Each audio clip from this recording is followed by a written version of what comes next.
एक रेलगाड़ी समान चाल से चल रही है। रेलवे स्टेशन के 96 मीटर लंबे प्लेटफॉर्म को वह 12 सेकंड में पार करती है और दूसरे रेलवे स्टेशन के 140 मीटर लंबे प्लेटफॉर्म को 15 सेकंड में पार करती है। रेलगाड़ी की लंबाइयाँ और चाल ज्ञात कीजिए। हमें इसमें एक तो रेलगाड़ी की चाल निकालनी है, चाल, और दूसरी लंबाई निकालनी है। हमारे पास एक प्लेटफॉर्म है, मान लीजिए यहाँ से यहाँ तक एक प्लेटफॉर्म है और उसकी लंबाई 96 मीटर है, 96 मीटर है।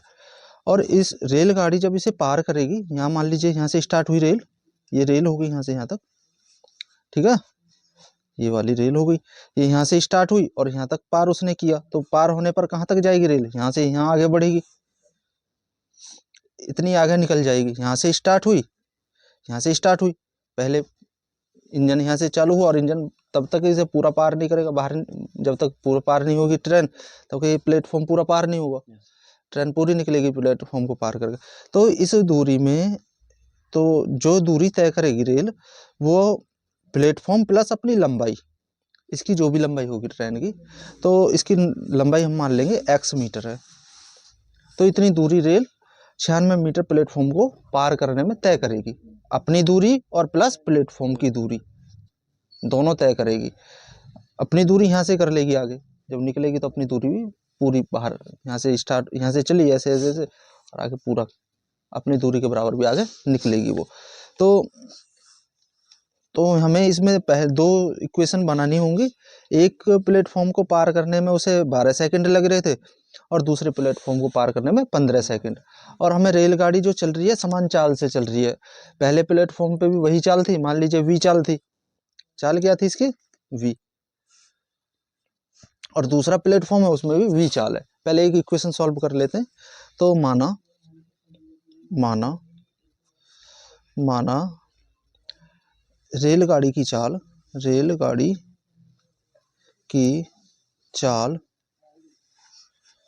v मीटर में दिया और सेकंड में तो मीटर पर सेकंड कर देंगे, मीटर पर सेकंड है।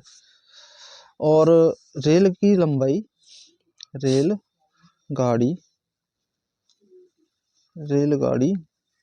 की लंबाई ये भी मान लेंगे हम, माना रेलगाड़ी की लंबाई x मीटर है। मीटर में इसलिए माना है, मीटर में दे रखा हमने, ये दे रखी मीटर में, तो मीटर में मानेंगे। किलोमीटर में होगा तो किलोमीटर में, जैसे होगा वैसे। फिर समय को भी घंटे में चेंज करना पड़ेगा अगर किलोमीटर में दिया हमें। अब जो है इसमें हमें निकालना है भाई, पहले प्रथम प्रश्न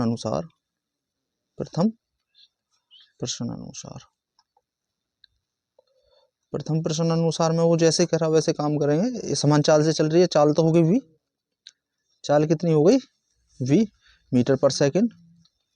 दूरी निकालेंगे, दूरी जो तय करेगी अपनी दूरी और प्लेटफॉर्म की दूरी, प्लेटफॉर्म की 96 और अपनी दूरी x, तो टोटल दूरी इतने मीटर वो तय करेगी रेलगाड़ी पहले प्लेटफॉर्म को जब पार करेगी उसमें।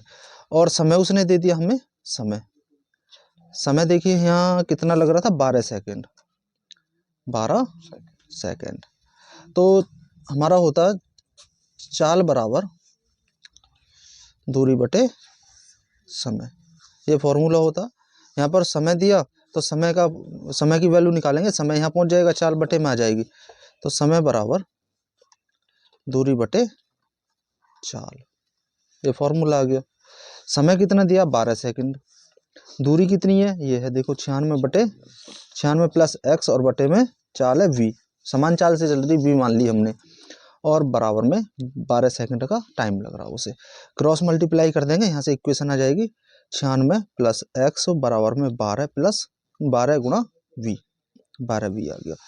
अब 96 को उधर ले जाएं या x को ले जाएं, मर्जी हमारी है। तो x को उधर ले जाते हैं, 96 बच जाएगा, तो 12v माइनस का x बराबर में 96, समीकरण नंबर 1 आ गई हमारी। ठीक है, कैसे किया, x को उधर लेके बराबर में 96 बचा, तो 96 बराबर में इधर लिख लिया, बाकी वो इधर आ गया हमारा। अब जो है दूसरी समीकरण हम बनाएंगे द्वितीय प्रश्न अनुसार।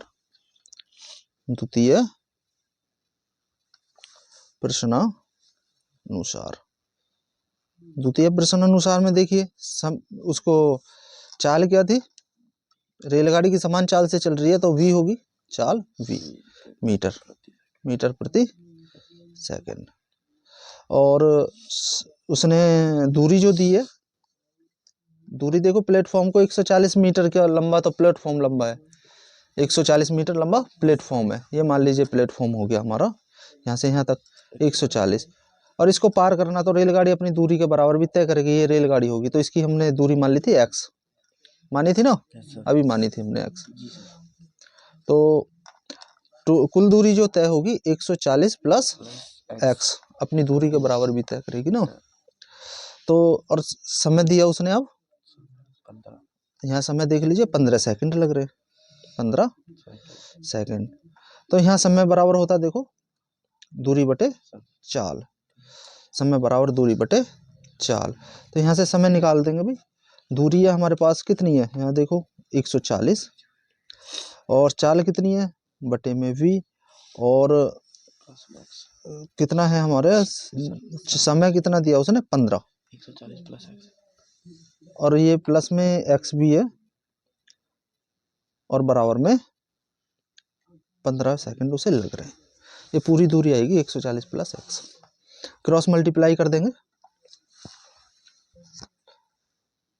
तो समीकरण है हमारे पास 140 प्लस x बटे में v और बराबर में 15। क्रॉस मल्टीप्लाई ये इधर जाएगा तो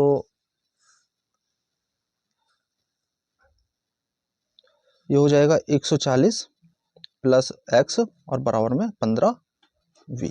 ठीक है, अब वो x को उधर ले जाइए तो 15v माइनस x और बराबर में 140, समीकरण नंबर 2। तो एक समीकरण है हमारे पास 12v माइनस x और बराबर में 96, समीकरण नंबर 1।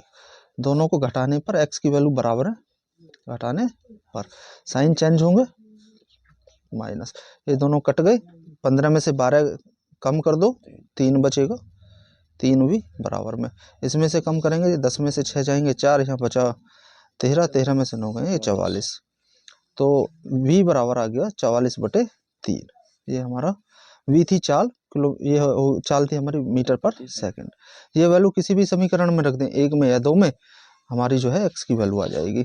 तो v का मान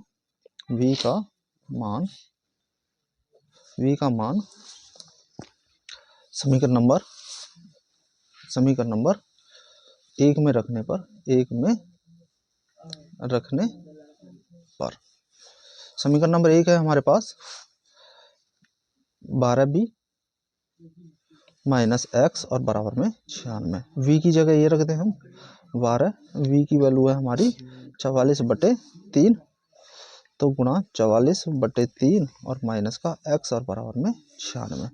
3 से इसे काटो तो 3 चौक 12, तो ये आ गया 44 गुणा 4 गुणा 44 माइनस x बराबर में 96। गुणा कर लीजिए 4 चौक 16, 16 और 1 17 माइनस x बराबर में 96। x को उधर ले जाओ, 96 इधर ले आओ तो प्लस हो जाएगा x भी, तो 176 माइनस का 96।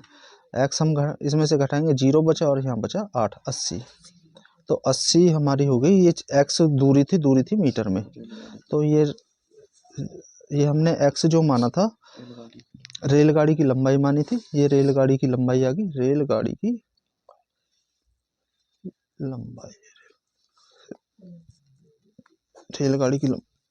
ये आ गई हमारी, और ये आ गई उसकी चाल, दोनों आंसर हमारे आ गए।